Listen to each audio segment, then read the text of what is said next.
inversión en la empresa. Quiso acercarse a la psicología a raíz de una profesora que tenía de recursos humanos, barajó la posibilidad de trabajar como psicóloga de empresa también. Después del máster sacó el título de técnico superior en psicología aplicada y desde entonces no ha parado de estudiar y de profundizar en el tema de las artes marciales. Estuvo viviendo fuera de España, en Estados Unidos, y allí se dio cuenta de la gran diferencia que hay entre la educación en las escuelas con la que hay aquí. Se daba cuenta de que no había muchas cosas reales acerca de nosotros, de lo que se comentaba acerca de nosotros, que la mayoría eran poco prácticas y que se hablaba del efecto, pero no de la causa ni de la solución. Luego, cuando fue en Marte, se dio cuenta también, bueno, como nos vamos dando cuenta todos, de que esto es más grave de lo que nos parece, de que no quería que lo que a ella le había pasado, ni a su padre, le pasara a su hija. En este caso estoy yo también, también mi familia y también mi hijo. Entonces me siento muy identificada, como supongo que muchos de vosotros también os sentiréis. Quiso hacer su aportación, que me parece excelente, escribiendo el libro A mí no me parece, que si tenéis algún lo habéis traído, se lo podéis firmar. La buena acogida que tuvo el libro, decidió abrir el canal La Cabeza de Eva. Muchas gracias, Eva, y esperemos que te encuentres como en casa. Gracias.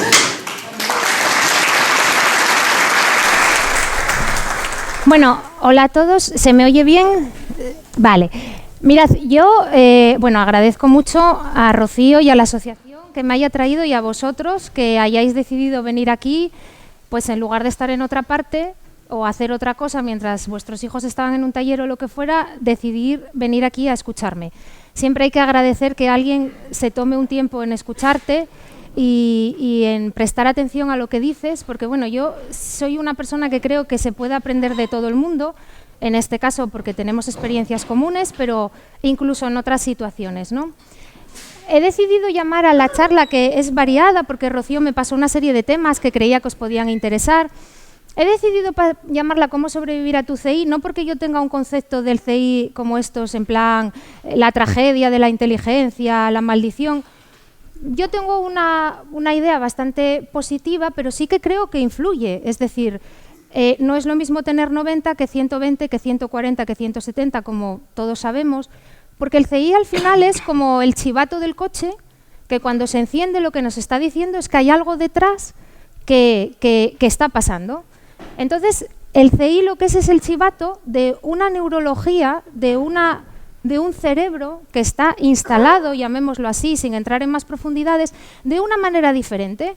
Entonces sí que hay estudios que han demostrado, sobre todo en personas del espectro autista, pues que han demostrado que hay unas zonas que están más llenas de neuronas que otras, que esas neuronas tienen más conexiones, tienen más mielina, y que en cambio hay otras zonas que las personas, digamos, neurotípicas tienen de otra manera, y nosotros las tenemos menos conectadas. Entonces, cuando hablamos, o yo digo siempre, o utilizo esta expresión, que me gusta utilizarla por divulgación, pero que evidentemente no es precisa ni científica, de que estamos cableados de manera diferente, es por esto, ¿no? Porque hay muchas zonas que están de otra manera. Y eso, al final, nos genera multitud de problemas de los que a veces no somos ni conscientes, cosas que nos ocurren y que decimos, a mí me pasa esto, mira, los demás no lo hacen, yo hago esto, o yo soy tonto, o fíjate lo que me ha ocurrido, y se deben a estas cosas. Entonces, igual que una persona que mide 2,20 m, pues lógicamente su vida va a estar influida por esa altura, porque probablemente jugará al baloncesto, se sentará en McDonald's, le darán las piernas,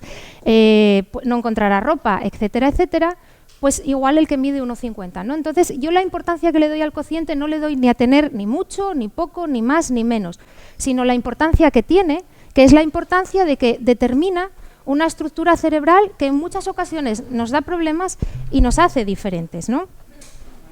Entonces, voy a empezar agrupando de los temas que me han pedido, que es la socialización, sobre todo enfocado a los niños, que es todos sois padres. Y voy a empezar con una cosa que siempre me hizo mucha gracia en económicas. Cuando yo llegué, todo el mundo hablaba de optimizar, y era todo optimizar, optimizar, optimizar. Y optimizar, al final, todos sabréis ya, ahora que sois adultos, yo de aquella no lo acababa de entender muy bien, era con el máximo beneficio con los recursos dados con el mínimo de costes. Nosotros no vivimos optimizados. Nosotros no estamos optimizando nuestra inteligencia, sufrimos muchísimos costes, no estamos optimizando nuestra capacidad y sufrimos un montón. Y sufrimos un montón al tomar decisiones, porque las decisiones son óptimas cuando las tomamos nosotros solos con toda la información, todo va bien. El problema está cuando interactuamos con los otros.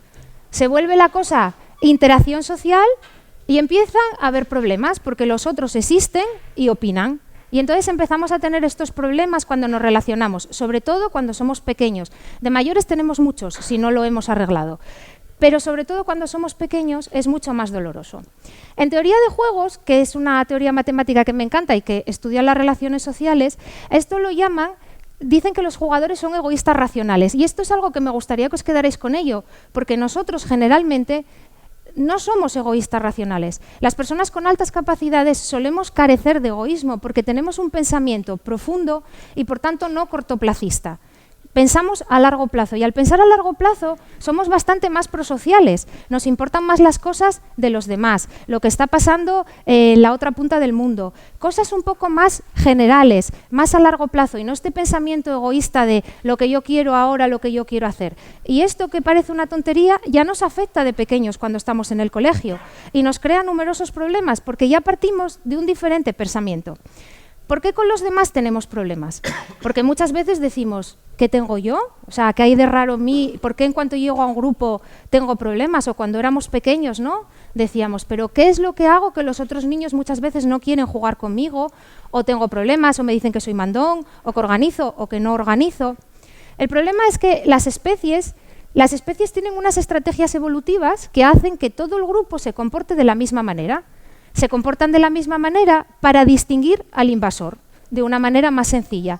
Eso les hace ver qué persona pertenece al grupo. Y en el momento en que alguien se comporta de una manera que no es como el grupo, a esa persona la consideran un invasor. Así que cualquier individuo con un comportamiento diferente se considera invasor. Ahí os puse lo de egoísta, invasor, yo no.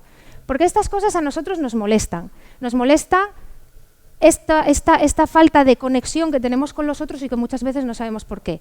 Ahí os había puesto, lo que pasa es que voy a ir más rápido y no os lo voy a leer todo porque Rocío quiere que pasemos luego a preguntas y no quiero ser tampoco... Pero os había puesto una serie de explicaciones de que los humanos somos seres sociales. Porque a mí durante muchísimos años me preocupó por qué a mí me preocupaba tanto querer relacionarme con los demás y por qué en mí era una necesidad tan grande. Y al final un día descubrí con 20 años leyendo un libro que era una cuestión biológica, es decir, era algo que imponía mi biología como ser humano, el tener que relacionarme, porque el relacionarse con los demás y socializarse es algo que las personas hacemos para sobrevivir, empezamos a hacerlo cuando éramos primitivos. Y no nos olvidemos de esto, porque muchas de las cosas que nos suceden ahora vienen ya de cuando estábamos en las cavernas y cuando andábamos por ahí cazando los animales.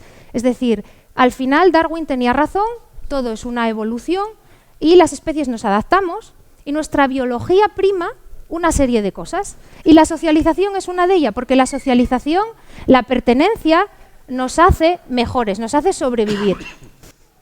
¿Qué esperamos de los demás? Porque muchas veces decimos, mi hijo no se relaciona bien, o el niño os dice, mamá, es que no tengo amigos, y vosotros os ponéis a mirar y decís, pero si tienes amigos, si hablas, si tienes esta niña, tienes el otro.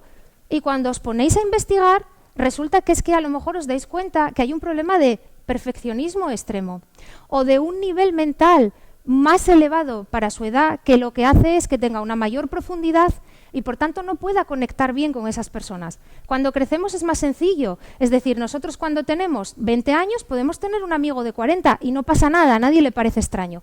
Pero lógicamente cuando tenemos 3 no podemos tener un amigo de 7, porque además la maduración de la persona de 7 no es la misma y habría muchas cosas que nos pillarían de sorpresa y no es bueno tampoco. Entonces, ahí hay unos años en los que somos niños que esa diferencia de crecimiento, el hecho de ese mayor desarrollo, nos afecta muchísimo. Esa mayor profundidad que tenemos al contemplar las cosas, que nos lleva a tener otras inquietudes, otros intereses, cosas menos cortoplacistas, menos egoístas. Otras veces porque estamos dispersos o encerrados en nuestro mundo. ¿Cuántas veces me ha pasado a mí tener una amiga que se enfadaba conmigo porque según ella no la estaba escuchando? Según ella no, tenía razón. Pero yo no era consciente de que no la estaba escuchando. Yo estaba allí y creía que la estaba escuchando, pero sin querer mi cabeza estaba en otra cosa. Entonces era algo que muchas veces yo no podía evitar y de lo que no era consciente. Y a esa niña la hacía sentir triste y la enfadaba conmigo. Y yo no era consciente de nada de todo eso. Ni sabía cómo pararlo, ni sabía qué me estaba pasando. Yo, 3 consejos para una buena socialización en los niños que me los preguntan muchas veces. Al final, practicar. La práctica lleva a la excelencia. Es decir, si nosotros queremos que nos salga bien algo, tenemos que hacerlo muchas veces. Al final, a fuerza de socializarnos, yo era una persona enormemente introvertida, enormemente tímida. Cuando llegué a Estados Unidos, yo quería hacer amigos porque estaba encerrada en mi casa. Quería participar en algún deporte, pero cuando llegué los equipos estaban hechos y además soy nefasta para los deportes. Pero yo bailaba y entonces mi profesor, mi tutor, me sugirió que me hiciera animadora.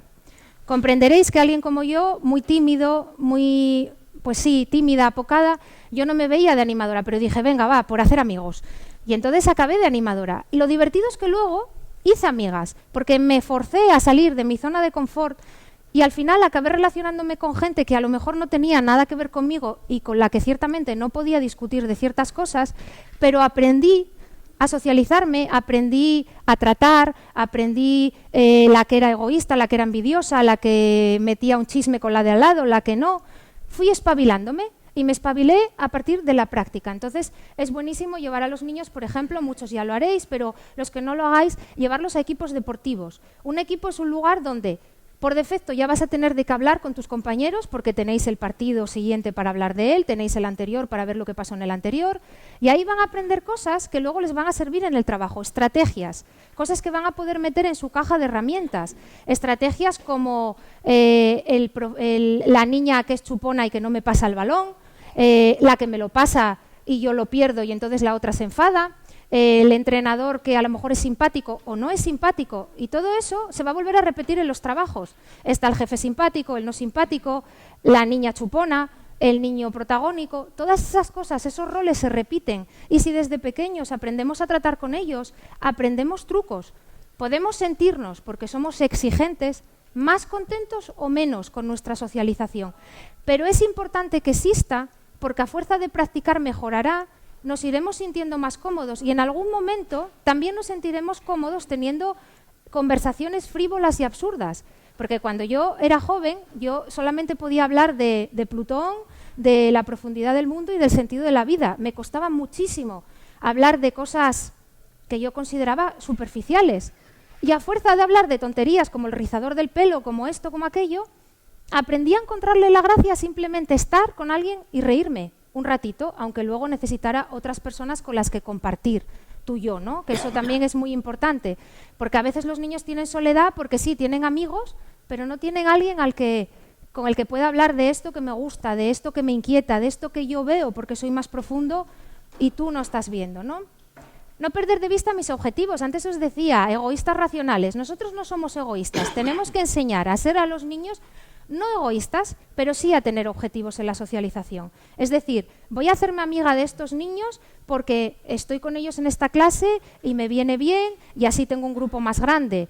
Pero voy a hacerme amiga de un grupo grande, porque si solamente estoy con 2 personas y un día uno viene de mal humor, a mí me va a amargar la mañana. Entonces, si soy amiga de 5, tendré más posibilidades de poder jugar en el recreo y pasármelo bien y de estar contenta. No es que no les enseñemos a ser amigos buenos que ayudan a los demás y que ayudan a un amigo cuando esté triste, pero vamos a quitar esta cosa de que el nuestro sea el que está sentado en el patio del colegio leyendo con el niño que no juega al fútbol y entonces no tiene con quién jugar y con la niña que es más alta que los demás y entonces la llaman grandona y se siente mal. Porque eso no es un grupo homogéneo, eso es un grupo de personas con las que otros no quieren estar y por tanto no son vuestro grupo.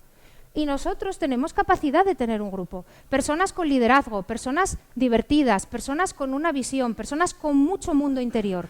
Que es que no podemos crear un grupo propio para jugar. Ahí también aprenderemos con los otros. Aprenderemos cuando nos dicen, tú lo organizas todo, eres un mandón. Y aprenderemos a decir, bueno, pues hoy jugamos a lo que yo quiero, mañana a lo que quieres tú. O a contestar y decir, bueno, tú te das cuenta de que soy mandona porque tú quieres mandar. A empezar a identificar cuáles son también los intereses de los demás. ¿no? Nuestros objetivos y los de los demás en la socialización. No ser tan ingenuos ni tan naif en nuestra manera de relacionarnos, porque luego eso nos lleva muchas veces a esos abusos que muchos hemos sufrido de adultos por parte de personas a lo mejor más manipuladoras que sí que tienen una agenda, que sí que tienen unos objetivos de los que nosotros no nos damos cuenta, porque la mayoría del tiempo vivimos en modo feliz. ¿Quieres que te ayude? Sí. ¿Quieres que sí? Y no nos paramos a pensar en esas cosas que están ocurriendo detrás y muchas veces nos usan. Yo cuando era pequeña era una niña más alta que las demás y a mí las niñas de mi colegio, era un colegio solo de chicas, venían unas niñas y me decían, Eva, ven conmigo que hay una niña de quinto que se metió conmigo. Yo no era consciente de que me llevaban con ellas para que la de quinto tuviera miedo de mí y creyera que le iba a pegar. Yo jamás se me ocurriría pegarle a nadie, ni le iba a pegar a nadie. Pero no se me ocurría pensarlo. Pero a las otras niñas que eran de mi edad sí se les había ocurrido. Y lo hacían muchas veces. Y eso no me granjeó ni amigas entre las que me llevaban de paseo, ni amigas entre las otras, por supuesto. Entonces, es enseñarles también y monitorizar vosotros un poco sus relaciones y estad atentos, porque a vosotros estas cosas os han ocurrido, me imagino, a todos, porque al final nuestros niños tienen altas capacidades y de algún lado lo han sacado, ¿no? Es genético, así que vuestro perfil muchas veces es muy similar al de ellos y os habrán pasado muchas de estas cosas en los trabajos y en muchas cosas. Y luego el último es no tomarse las cosas como algo personal.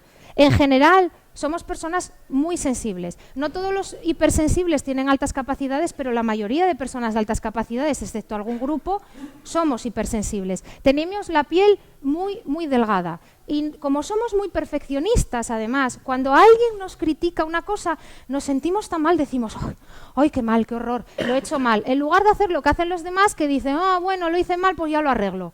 Nosotros no, nos duele. Nos duele cuando algo está mal porque queremos que esté perfecto, porque además tenemos la falsa idea de que si está perfecto nadie nos criticará. Y no es así, porque el que quiere criticar te critica, esté perfecto o no. Da lo mismo.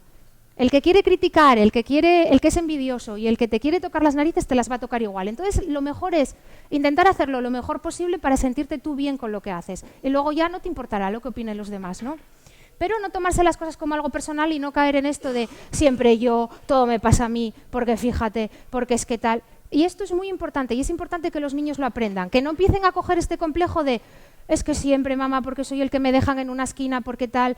Ayer mi hija me decía, fuimos a hacer una actividad del colegio, porque esto también sabéis que lo hacen, el todos, nunca, siempre, hay que salir de esos extremos también en el lenguaje, y me dijo, todos los niños de mi clase el profesor los felicitó menos a mí. Y yo dije, no, seguramente habrá felicitado a otros niños y a ti no lo habrá hecho, pero estoy segura de que a todos los niños de la clase uno por uno no los felicitó, no les dio un diploma a todos y te ignoró a ti. Esa percepción de todo a mí, todo. ¿Pero por qué tenemos esa percepción? Porque muchas veces hay tantas cosas que hacemos bien y que nadie nos las dice. Hay tantas cosas en las que destacamos ya de pequeños y no nos los dicen en el colegio. Y nos dicen aquello de, no, si todos los niños lo hacen, todos los niños son iguales. No, no todos los niños leen con 2 años y medio, no todos los niños hacen tal cosa, no todos los niños...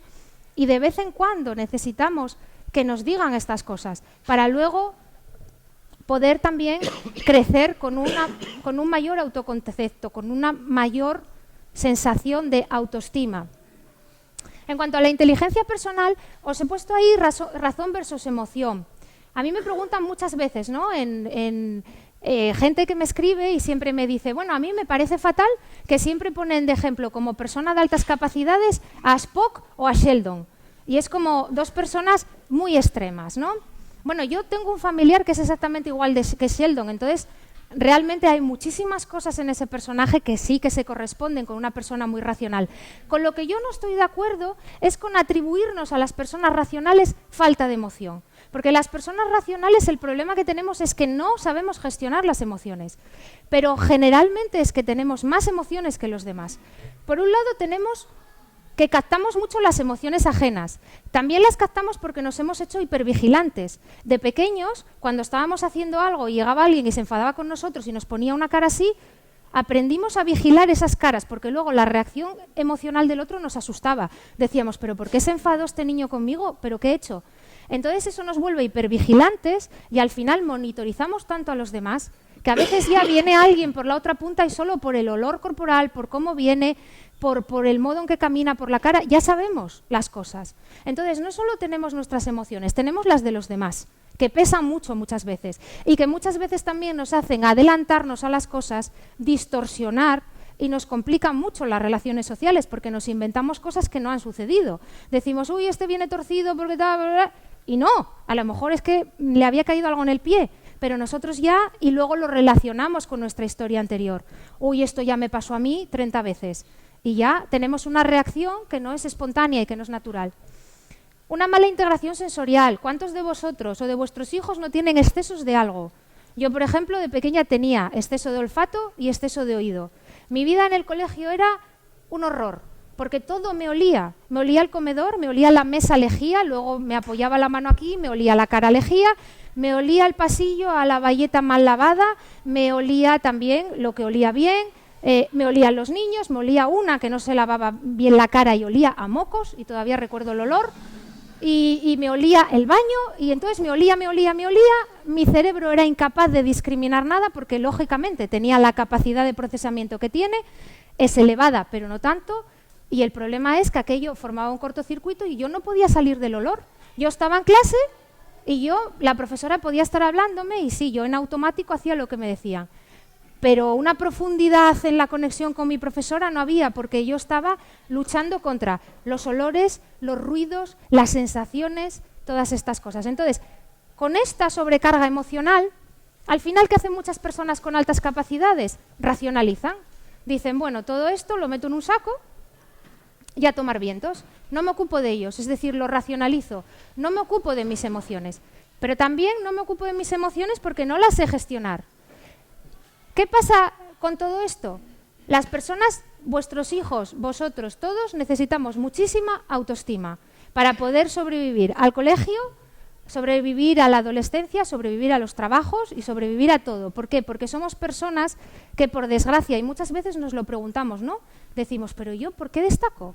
Voy vestida como los demás, llego al sitio, estoy callada, no digo nada, pero un buen día meto la pata, digo algo que no tenía que haber dicho, ya me empiezan todos a mirar y digo, ya está. Ya destaqué, ya empieza a lo mejor el problema, el tal, y ya no puedo disimular, ¿no? Entonces hay que construir muchísima autoestima, pero pasarse.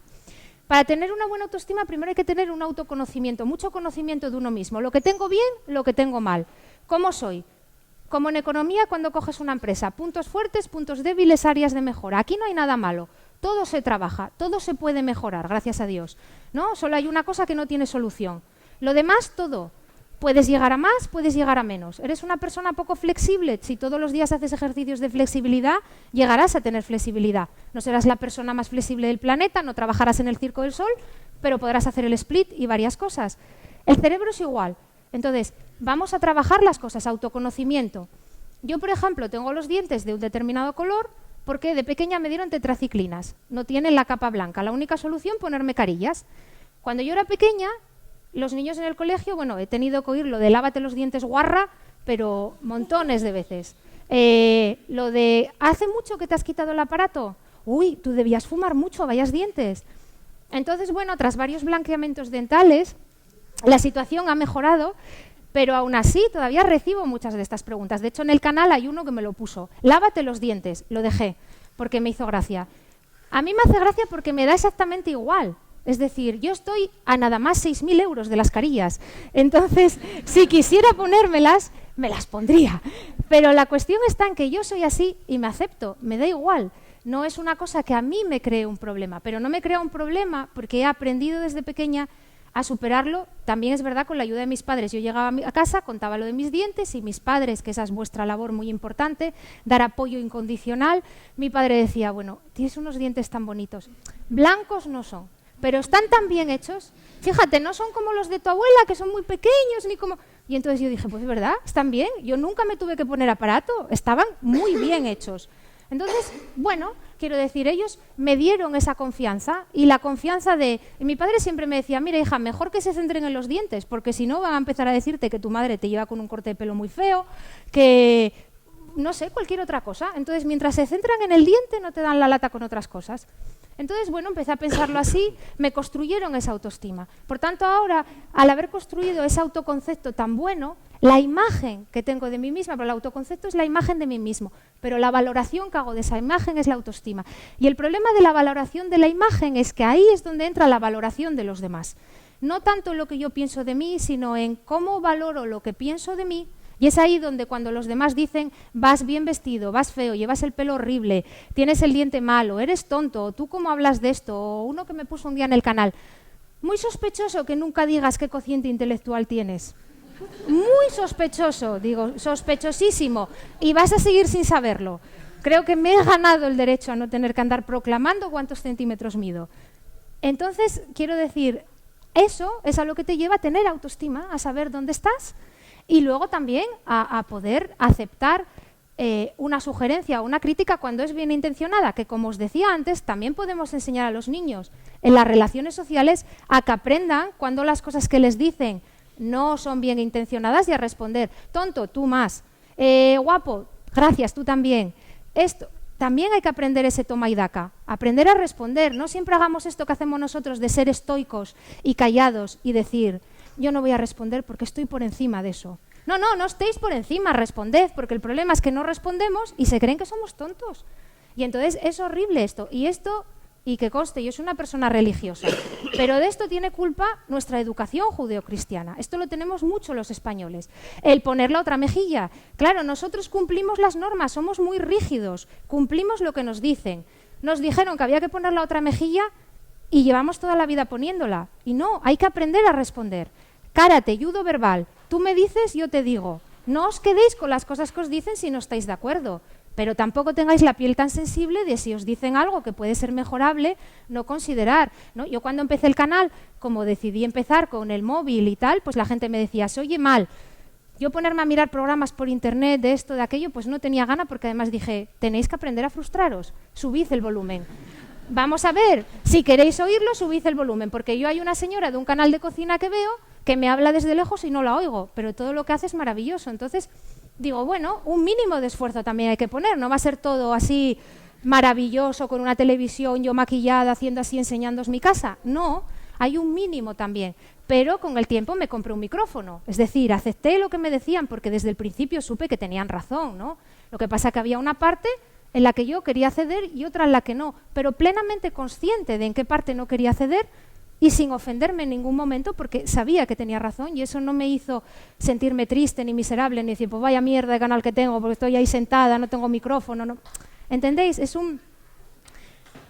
Para tener todo esto, y ahí he perdido 2 fotos que eran buenísimas, no sé por qué, en el traslado de ordenador, pero bueno, da igual. Estas son las 6 emociones básicas y tenemos que aprender a reconocerlas muy bien. Alegría, enfado, tristeza, sorpresa, miedo y asco. No desechéis el asco, porque yo me creía que el asco, yo decía, el asco ¿qué importa? ¿No? Yo cuando llegué a Estados Unidos, que me diagnosticaron otra vez, con 16 años, la psicóloga me dio un papel y me dio las 6 emociones y me dijo, tú vas a tener que trabajar mucho esto, lo notó enseguida. Y cuando leí asco, digo, asco, si yo no tengo asco de nada. Y luego me puse a darme cuenta que toda mi vida había estado en el asco. Es decir, realmente, porque todo era olores, tal, sensaciones, es decir, yo vivía completamente, de hecho, tengo tripofobia, está la Asociación Americana viendo si la admite como fobia, pero es estas personas que tenemos que nos asustan, las figuras geométricas repetidas, que vemos la piel del melón y nos da un asco horrible. Yo miro la piel del melón y a mí me pica todo el cuerpo, es una reacción, se supone que es un reflejo reptiliano, del cerebro reptiliano, de cuando éramos primitivos, veíamos algo y para saber que no lo teníamos que comer. Así que, como os dije antes, no desechemos que somos producto de muchos años de evolución y que hay muchas cosas que tenemos aquí dentro que vienen de cuando andábamos cazando dinosaurios, ¿vale? El estrés que tenemos, esta hipervigilancia que tenemos, viene de ahí. Es decir, nosotros hemos sobrevivido a mucho, por eso no nos podemos disgustar por ser personas con altas capacidades. Somos la integración de muchos años. Estas son las emociones que hay que llegar a tener. Estas eran las que tenía yo de pequeña. Asco, confusión y tristeza. Es decir, y mi tristeza pasaba a enfado y explosión, siempre. Es decir, yo en el colegio llegaba, me moría del asco con todo, ya os lo he contado. O con las cosas que me ocurrían, me sentía confusa. Y entonces era esa sensación de confusión de qué pasa, qué me dicen, dónde tengo que ir, qué me han dicho. Ah, pero ya lo ha dicho la profesora, pero ¿dónde van las niñas? Salían todas desfilando y yo no había oído a la profesora decir que teníamos que salir. Y lo había dicho, pero yo no lo había oído porque estaba en lo mío, en mi mundo. Entonces, eso me generaba una tristeza porque yo decía, qué rara soy diferente a todas. Y entonces, de esa tristeza, cuando llegaba a mi casa y podía estar con las personas que me querían, ¿qué hacía yo? ¡Bum! Explosión. ¿Y qué pasaba? Que mi madre decía, qué mal carácter tienes, hija. Eres igual que tu abuela. Yo decía, vamos a ver, por favor. Y yo, que era una niña muy buena y que me sentía como muy buena y muy bondadosa, yo decía, ¿pero por qué me dice que tengo mal carácter? No tengo mal carácter, soy estupenda. Pero la cosa es que yo no podía reprimir todo aquello que traía dentro y que no había elaborado. ¿Cómo lo elaboramos? Podéis trabajar con los niños de muchísimas maneras. Hay una peli para los niños más pequeños muy chula, que es esta de Disney, de Inside Out, que trabaja las emociones. Cuando son muy pequeñitos podéis ponerles un cartel con cada una de las emociones, que es lo que yo hice con mi hija, y le venía muy bien porque yo le decía, cada día, al final del día, hablaba con ella y le decía, ¿qué momento del día ha hecho hoy que alegría anduviera por tu cerebro? ¿Qué momento del día ha hecho hoy que asco anduviera por ahí? O que anduviera tristeza. Sorpresa no la tienen, pero bueno, las demás. ¿Qué hizo con esto? Que al ser una cosa visual, ella empezó a tener autoconocimiento y autoconcepto. Cada vez que le ocurría algo decía, ay, esto tengo que contárselo a mamá, porque esto es alegría. O fíjate, esta cosa que me está pasando es asco o es enfado. Y pasó de decir, el día estupendo, no me pasa nada, a, bueno, fíjate todo lo que me ha pasado, porque... Y a tener emociones, un caudal de emociones que yo a su edad nunca había tenido. Que sí las tenía, pero estaban reprimidas en esa racionalidad de, a mí no me pasa nada o me pasa mucho y no sé qué hacer con ello. Podéis hacer pre-roll. Trabajar muchísimo esta cosa de la cara de seta, esta cara impávida que tenemos todos. Falta de expresividad facial. Es decir, esto a nosotros nos da igual, pero al resto de las personas le resulta raro. Es aquello que siempre consideran que, además siempre lo interpretan mal, porque en lugar de decir, mira qué cara tan interesante, ellos piensan, qué antipático, ¿no? Qué serio. O la que más me molesta que es, va de algo. ¿Qué algo? Es mi cara normal. Entonces, esas caras hay que trabajarlas. Por ejemplo, play role con los niños en el parque, situación típica. Niño, 4 años, te llega corriendo, asustadísima, crees que le pasó algo y te dice, mamá, ahí hay un niño que quiere jugar conmigo. Y dices, bueno, ¿y no le has dicho que sí? No, es que no quiero jugar con él. Dices, no, es que tienes que jugar con él. ¿Para qué? Entonces es ahí cuando entra la socialización. Ahí es cuando le decís, ¿para qué? Para charlar, para socializarte, para aprender a ser niño. Eres una niña, aunque tu cerebro sea X, recordad que son niños y que tienen que hacer cosas de niños. E ir al parque y jugar con los otros, aunque en un momento de la vida los consideren muy primitivos. Pero van a aprender recursos, porque es que luego en el mundo estamos con ellos. Y en los trabajos estamos con ellos. Y esos niños crecen. Y muchos van a ser nuestros jefes, que eso es lo malo.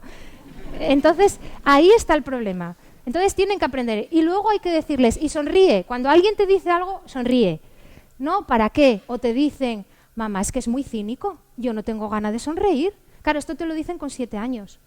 Y dices, bueno, no, hija, no es cínico. Tú tienes que sonreír porque los demás necesitan que sonrías. Necesitan, eso es por ellos, no es por ti, sé generosa. Ellos necesitan eso para saber que les has entendido, para saber que estáis en la misma página, que sabéis de qué estáis hablando, ¿no?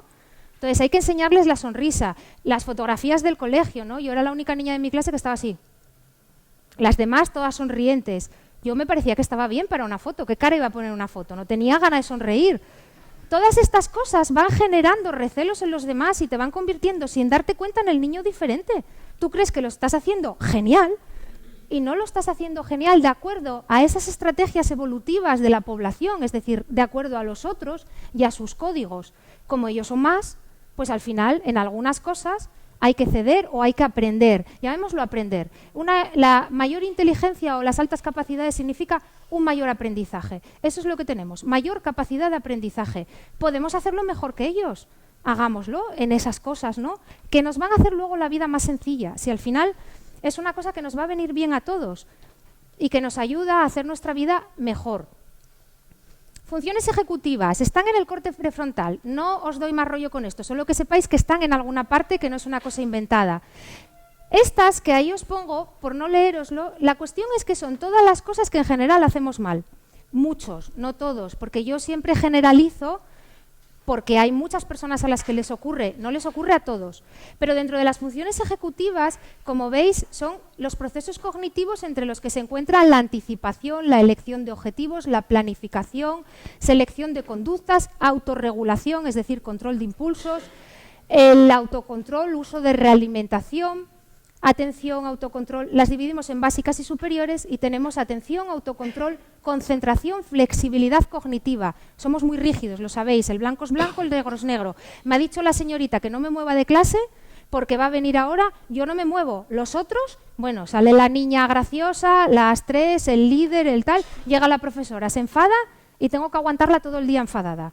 Es decir, nosotros tenemos un pensamiento también a largo plazo. ¿De qué me sirve a mí pegarme un baile ahora en clase si luego voy a tener que aguantar a la profesora durante todo el día de morros? No, yo prefiero seguir sentado, que es lo que me han mandado.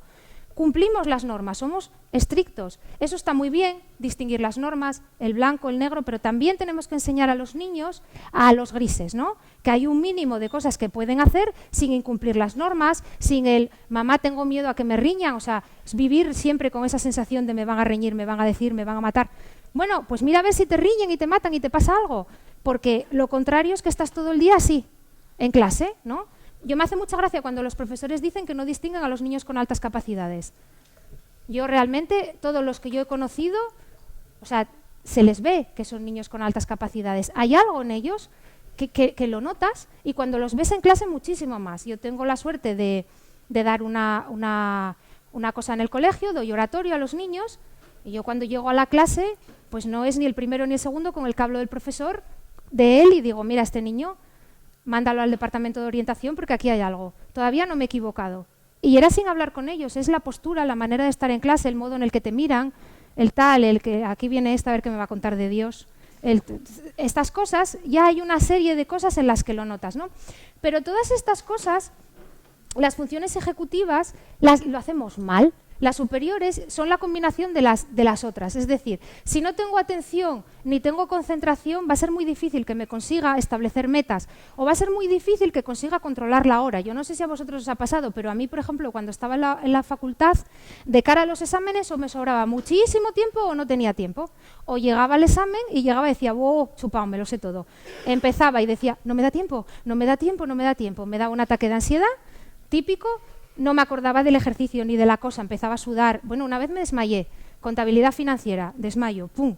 Es decir, me ha pasado de todo, pero en muchos casos, aparte por ansiedad, por control del tiempo y por falta del control del tiempo, o de no darme tiempo a terminar un examen que sabía hacer y explicarle al profesor, mire, es que de verdad no controlo el tiempo y no entenderme, porque claro, para él es imposible que alguien con un reloj sea incapaz de adaptar su trabajo y su flujo de trabajo a un reloj, pero a mí me resultaba incapaz, o sea, me resultaba muy difícil. Entonces, todas las funciones ejecutivas, no creáis que no afectan, afectan muchísimo, y afectan mucho, son esas frases, ¿cómo puedes ser inteligente si se olvida siempre los libros en clase? Típica. O cómo, bueno, esta se la dicen a mi padre muy a menudo, ¿cómo puedes ser tú tan ordenado mental y tener el despacho como lo tienes? ¿Cómo encuentras las cosas? O la de, ¿cómo encuentras las cosas en la habitación que la tienes como una leonera? Todo eso, funciones ejecutivas. ¿Por qué nos pasan a las personas con altas capacidades? Hay varias explicaciones y no es porque no se pongan de acuerdo, sino porque hay varias explicaciones. Un crecimiento desigual del cerebro. Nuestro cerebro, los que hayáis visto Harry Potter, es como la casa de Ron y su familia, la madriguera que ha crecido según han ido teniendo niños, han ido poniendo habitaciones. Entonces hay 4 habitaciones aquí, una aquí. Es una casa que ha crecido de manera desigual. Nuestro cerebro, y en esto no hay una explicación muy clara, ha ido cableándose por aquí, por allí, en unos por aquí y en los otros por allá. Hay cosas que hace muy bien y muy rápido, cosas en las que se atasca. Entonces, debido a un crecimiento no simultáneo, tenemos problemas con las funciones ejecutivas. Malos hábitos debidos a otros problemas no identificados aún. Hay niños que tienen TDA, hay niños que tienen problemas de aprendizaje que les hacen llevar a tener problemas con cosas relacionadas con el colegio y que pueden ser en realidad de funciones ejecutivas y eso lo enmascara y no se dan cuenta. y luego un exceso de velocidad de procesamiento o una baja velocidad de procesamiento. La velocidad de procesamiento se confunde muchas veces en los colegios con falta de inteligencia, cuando es baja. Cuando es alta es el niño pedante. Este niño que está todo el rato con la mano levantada ya está preguntando el niño. Cuando hay un exceso de velocidad de procesamiento, nuestro cerebro va tan rápido, nos dicen las cosas antes de que no las digan. Ya sabemos lo que nos van a decir y ya estamos levantando la mano. Eso a los profesores les sienta mal.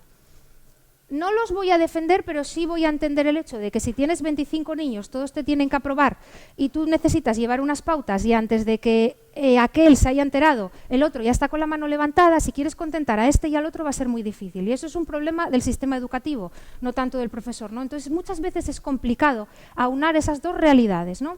Hablaremos luego de ello.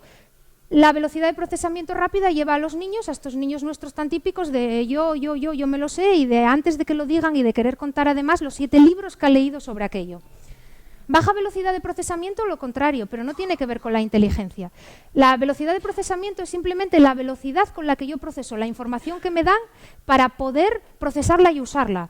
Hay personas con un 180 de cociente intelectual y una baja capacidad de procesamiento porque necesitan mucho tiempo para asimilar las cosas. Ahora, después de que las asimilan, lo que hacen, pero tardan en asimilarlas. Y eso en el aula da problemas. Porque si a ti la profesora te está diciendo, tenemos este árbol, y el niño está luchando con la codificación de la palabra árbol, porque a lo mejor no tiene una dislexia, pero tiene problemas con las palabras, o se pierde, dice árbol, árbol, y se queda ahí. Hay una baja velocidad de procesamiento visual, de repente la profesora ya preguntó, ya contestó María, y tú ya te quedaste como, pero estábamos en árbol. Entonces eso también te da una pobre autoestima, te da un bajo concepto de ti mismo, porque dices, soy tonto, con todo lo que yo sé, con todas las cosas que sé, ¿y cómo puedo estar haciendo esto tan mal? Y claro, no recibes una retroalimentación buena en el colegio, o sea, te quedas con esta triste sensación de parezco tonto, de todos responden y yo no, y me lo sabía, pero me lo sabía un rato después. Y por desgracia eso se confunde muchas veces con inteligencia y no tiene que ver. Os digo, personas 190 con problemas de estos, no. Good news, se puede trabajar. Como siempre, para mí todo es bueno mientras se pueda trabajar. Las funciones ejecutivas se pueden trabajar trabajándolas, como la socialización. Tenéis que identificar en qué área, si es que ahora al escucharlo decís, pues es esto, lo otro, en qué área vuestros hijos o vosotros mismos fallan. Yo fallaba en el tiempo. Empecé a hacer todas las tareas con tiempo cuando me di cuenta que me pasaba eso. Entonces empecé a ponerme el reloj sin obsesionarme. No caigamos, porque claro, nosotros también, o mucho o poco. Entonces, empecé a hacer las tareas con tiempo, pero tareas sencillas, es decir, a tal hora tengo que estar vestida, tengo que tardar 5 minutos, hasta que me fui acostumbrando a que el reloj y el tiempo no me produjeran ansiedad, ¿no? A decir, bueno, tengo un tiempo y eso no significa, no pasa nada, porque hasta entonces yo llegaba a todos los sitios 2 horas antes para no llegar tarde, porque a tiempo no sabía llegar. De hecho, hoy he llegado mucho antes. Me cuesta llegar a tiempo, me cuesta la gestión del tiempo. Entonces, es algo que si se trabaja desde niños, que es lo que yo os quiero decir, si trabajáis la socialización, trabajáis todas estas pequeñas cosas que vais viendo y que decís, caray, es por esto. Todo lo que es por algo se arregla, se mejora, se soluciona. Y tiene una manera, pero sois vosotros los que tenéis que identificar con vuestros hijos exactamente qué es en lo que fallan y exactamente qué es lo que les viene bien, ¿no? Y qué pueden trabajar. Niños y escuela, que ahora no sé dónde le he dado, esperad, que le vuelvo a dar. Niños y escuela, el problema de niños y escuela es que nosotros tenemos todos, estoy segura, muchos recelos con la escuela y muchas cosas con las que no estamos contentos y muchas quejas.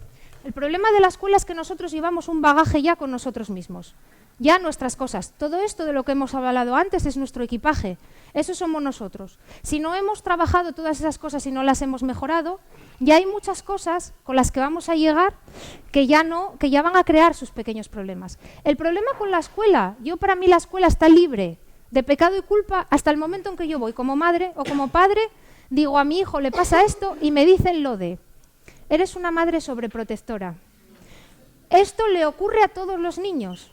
Es que estás demasiado pendiente de tu hija, ¿no? Si te parece, o sea, la traje yo al mundo, casi la pierdo con 6 meses, fue prematura, escogí yo traerla, no voy a estar pendiente. Pero ese es el problema. Todos vosotros estáis aquí en una escuela de padres. ¿Cuántos padres de niños normales conocéis que hoy sábado estén escuchando a alguien echarles un rollo en una escuela de padres? Ninguno. Ellos consideran que lo hacen bien. Esto es algo que os debe hacer sentir muy satisfechos, ¿eh? Porque vosotros estáis aquí porque queréis mucho a vuestros hijos. Y porque para todos vosotros vuestros hijos son súper importantes. Todos ellos. Y porque no queréis que pasen por lo que muchos habéis pasado. Y porque queréis que sean felices, que es lo que más me dice todo el mundo. Yo quiero que sea feliz. Vale, por eso estáis aquí. Y eso es algo que os debería hacer sentir orgullosos, porque los demás están tan felices en sus casas creyendo que lo están haciendo genial. Genial. Y los hijos de los otros son los que muchas veces nos tocan las narices a los demás y no lo están haciendo genial y tendrían que ir a varias escuelas de padres. Pero no van porque están muy contentos. Es verdad que los nuestros hay una serie de cosas que pueden mejorar porque les hacen la vida difíciles a ellos. Ojo, porque si vivieran en un mundo donde todo el mundo fuera como ellos y todo el mundo tuviera los mismos códigos sociales que ellos, no habría ningún problema. Niño, ¿quieres jugar conmigo? No. Con cara de seta. No pasa nada. Al otro niño le va a dar igual. Ya está. A otra cosa mariposa. Ya está, pero el problema es que, niño, ¿quieres jugar conmigo? No, qué niño más raro, mamá. ¿Entendéis? Entonces, ese es el problema, que vivimos, vamos a decirlo así, en su mundo. Somos un porcentaje de población pequeñito respecto a los demás, por definición, es decir, estamos aquí en la campana de Gauss, por definición somos menos. Planes educativos, sistema educativo. Poquito podemos hacer si cada 5 años viene un nuevo gobierno y nos cambia todos los planes. Yo estudié en la EGB, mi hija en la ESO y mi padre en lo anterior. Mi madre hacía reválida, una cosa que se llamaba la reválida. La pobre mujer estudiaba ya con 3 años, la metieron en el colegio y ya estudiaba cosas sesudas. Y yo EGB, mi hija ESO. Si cada poco nos cambian los planes y no hay una cosa a largo plazo, ¿qué hacemos? Mi padre estudió una parte de su carrera en Estados Unidos. En el año 60 y algo. Yo estuve en Estados Unidos en el año del 90 al 92. Mi sistema educativo era el mismo que el suyo. No había cambiado. Los americanos habrían cambiado, habrían evolucionado. El sistema era el mismo. Es decir, cuando mantenemos un sistema muchos años, tenemos más probabilidades de que las cosas vayan mejor. Si en cada sitio hacemos unas cosas, si de repente el orientador tiene que ser psicólogo, de repente no lo tiene que ser, vale cualquiera que se presente, por oposición, sin oposición. El profesor tiene esta formación, ahora no la tiene, ahora nos vamos a centrar muchísimo en los grupos de exclusión, ahora no nos centramos, ahora los disléxicos, ahora los otros. ¿Cuándo va a ser nuestro turno? ¿No? Esto también las asociaciones tienen que hacer mucho, con los políticos. Tocarles las narices, para eso les pagamos, y decir, a ver, atendednos. Porque claro, yo lo hablaba antes con una señora que le decía, claro, a nosotros no nos atienden porque esto es como si viene el señor de Zara y dice, yo quiero crear una asociación de millonarios porque tengo muchísimos problemas. Bueno, la mayoría de la gente le miraría y diría, ¿qué problemas tienes tú? Pero seguramente los tenga.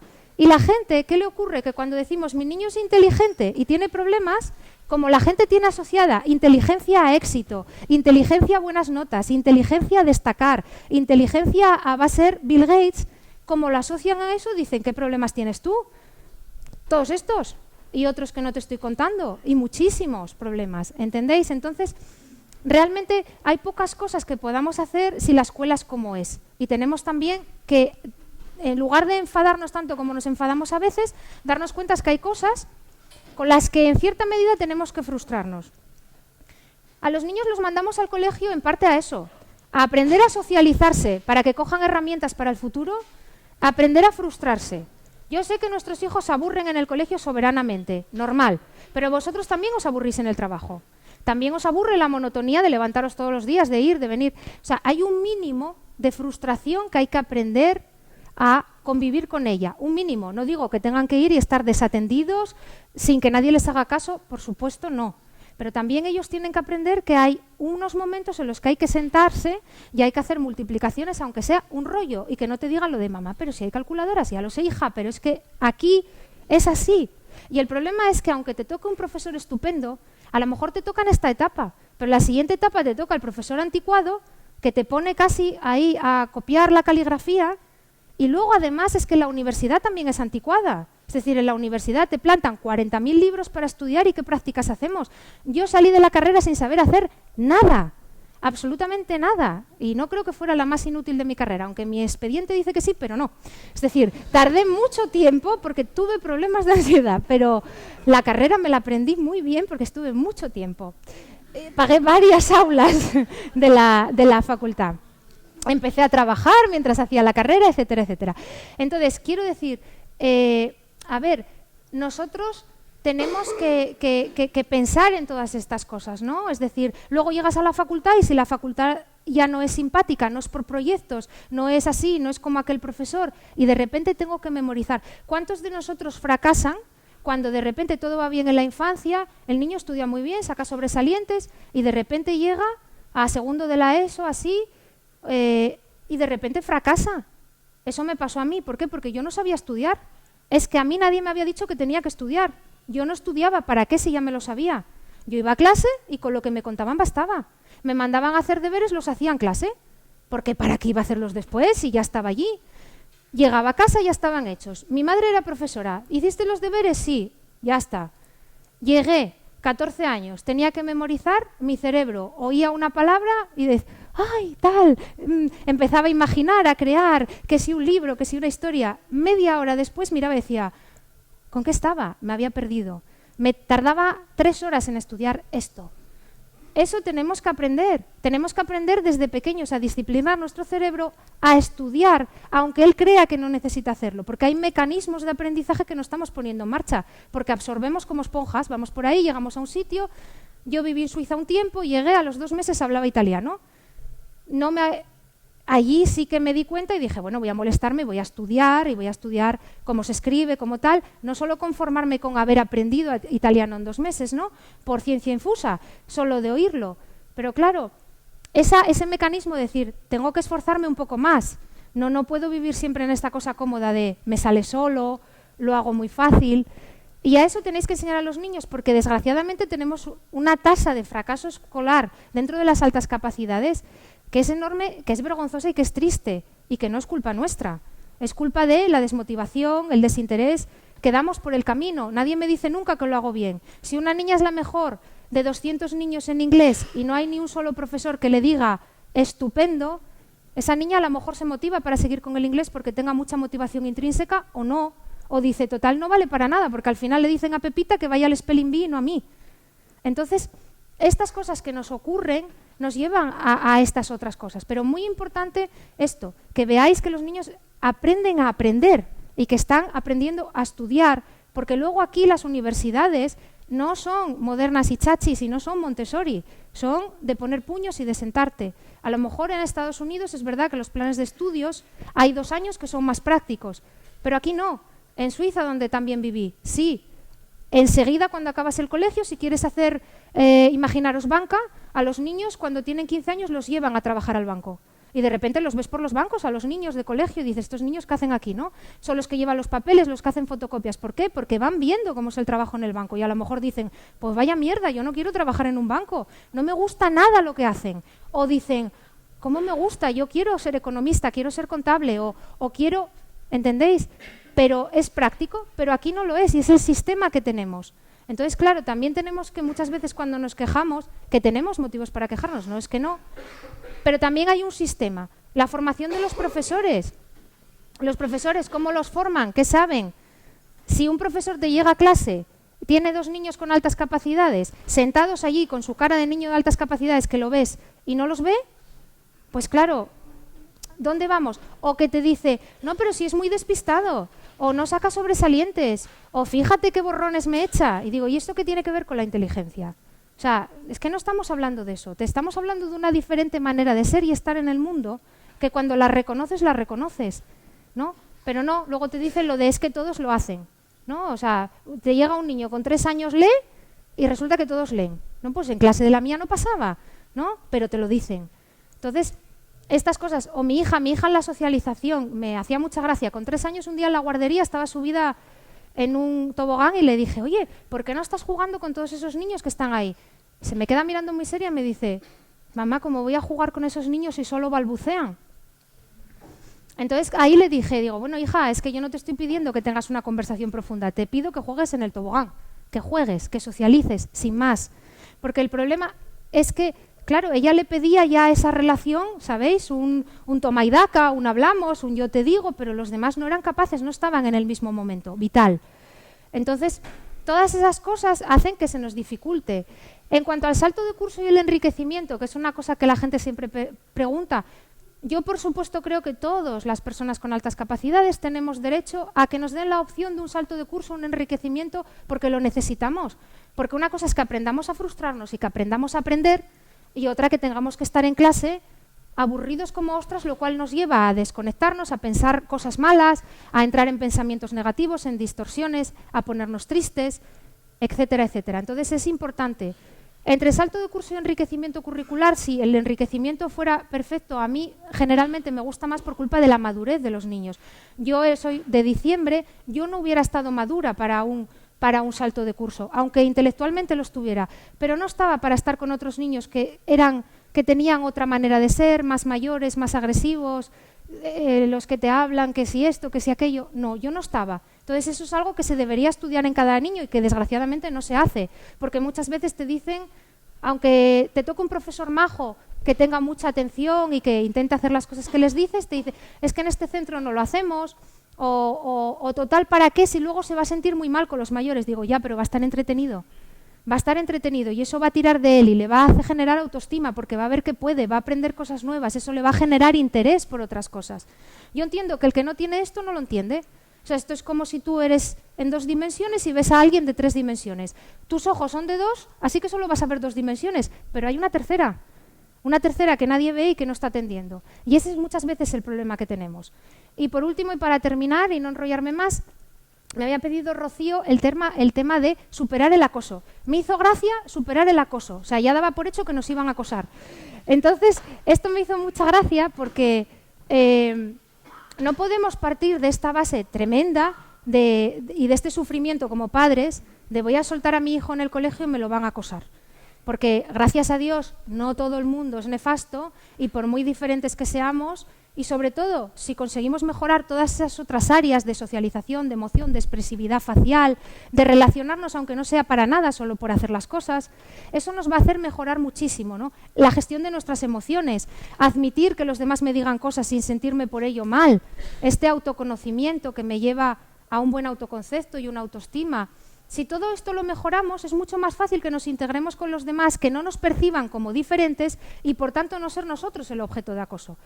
Pero muchas veces no tiene por qué suceder. A mí jamás en la vida me acosaron en el colegio, me dijeron lávate los dientes guarra, pero a la de al lado le decían otra cosa y era esporádico. A una le decían esto, al otro lo otro. No era un acoso, no es lo que es un acoso. Pero yo sí sufrí acoso laboral. Y claro, esto ya es otra cosa. Y me decía, ¿cómo superarlo? Con mucha resiliencia, con mucha estructura familiar, y sobre todo teniendo muchos grupos sociales, es decir, estando en cosas diferentes. Vosotros estáis aquí en ASAC, luego tenéis unos amigos con los que jugáis al mus, otros con los que jugáis al baloncesto y otros con los que hacéis otra cosa.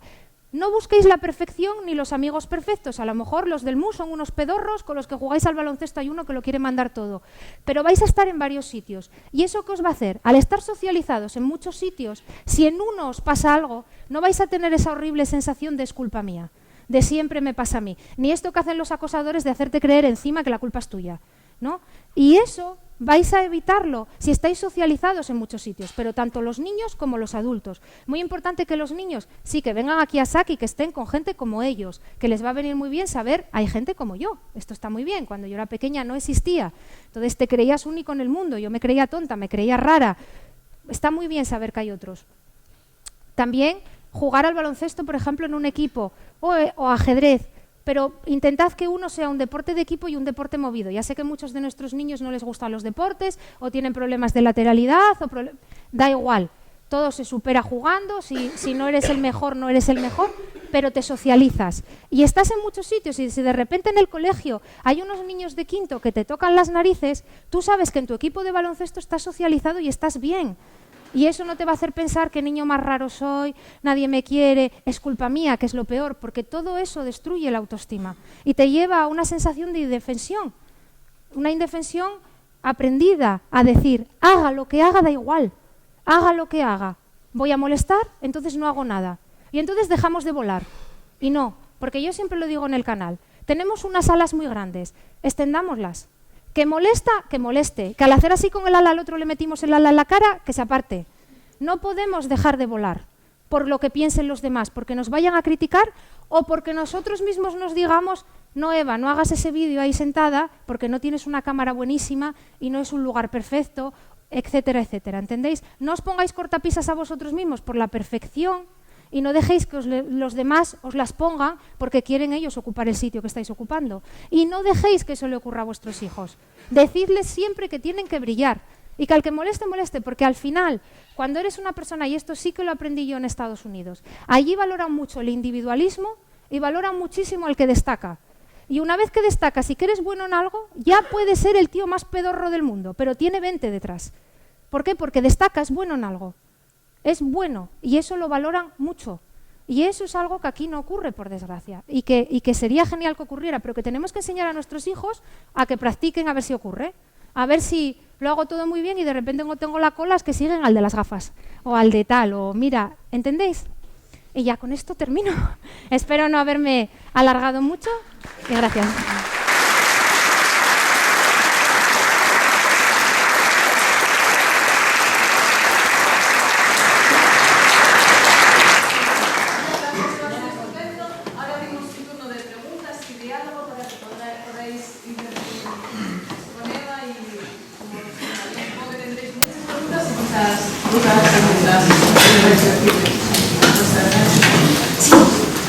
Sí. Primero la pregunta porque personalmente me ha encantado las funcionales.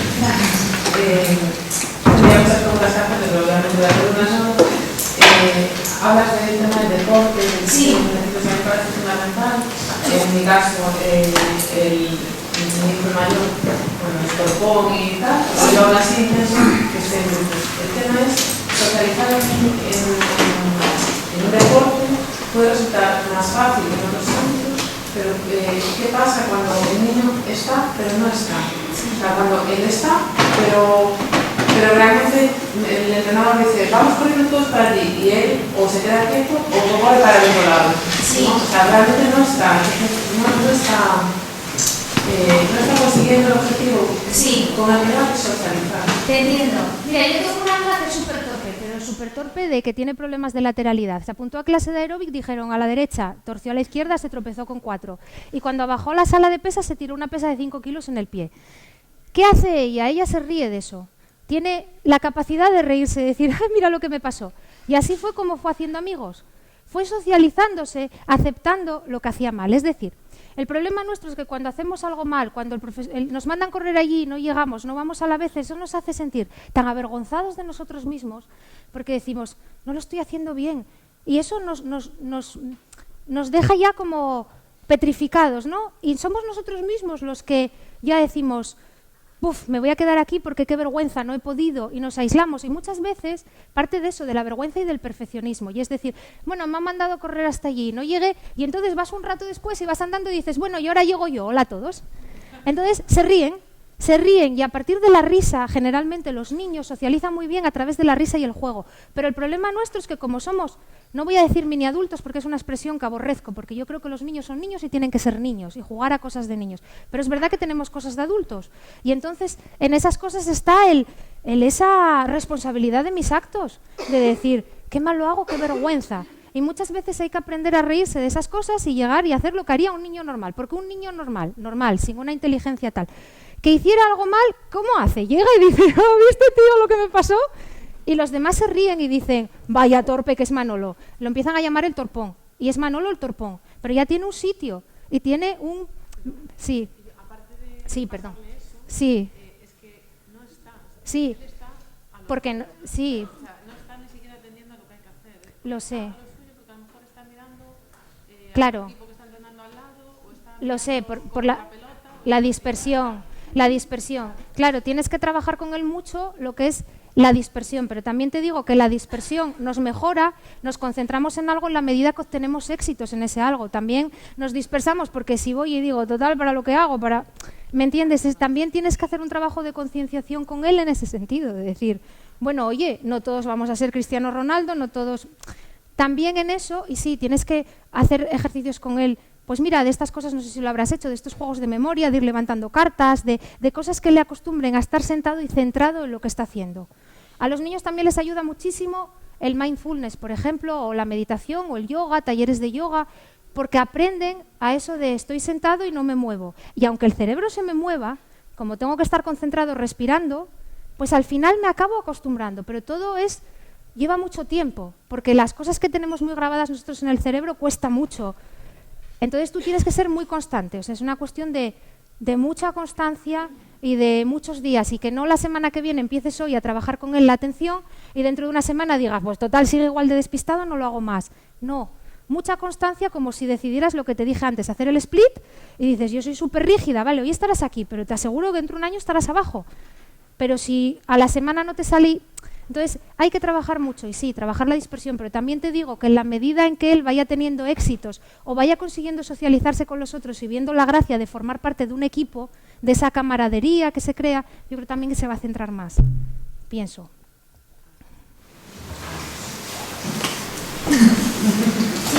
Te quería comentar, hablabas de hacerlos brillar. Sí. ¿Y cómo encaja ahí el esfuerzo? Porque cuando sopesa el rendimiento que va a dar algo y bueno, como tengo que esforzarme, ya no. Sí, muchas veces es esfuerzo y muchas veces es que nos falta tareas ejecutivas, nos falta la planificación a largo plazo. Decimos, yo estoy aquí y quiero ser presidente de Estados Unidos. Se te olvidan todos los pasitos que hay antes de ese. Entonces, muchas veces también es que nosotros pensamos a lo grande. Entonces, tú les mandas a hacer algo que es pequeño y no le ven sentido, porque dicen, ¿yo esto para qué lo voy a hacer? Porque no le ven el sentido a hacer eso.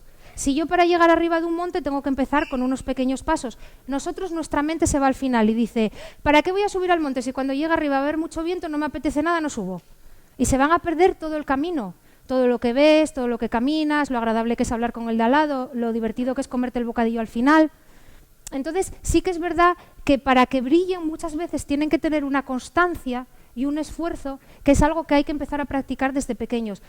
Por ejemplo, esto se trabaja, podéis ponerles o hablarles de biografías de personas que ellos admiren.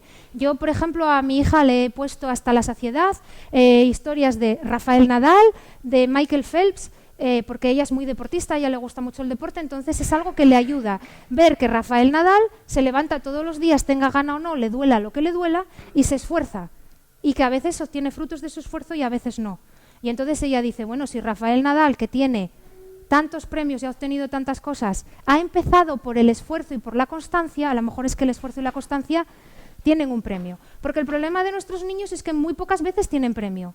Hacen un montón de cosas bien, que como todos los niños las hacen, nadie se lo dice, ¿no? Y muchas veces, muchos niños nuestros son dispersos, son movidos. Yo era una niña muy dispersa mental, pero no era movida. Pero nuestros niños que son inquietos, ¿qué les pasa?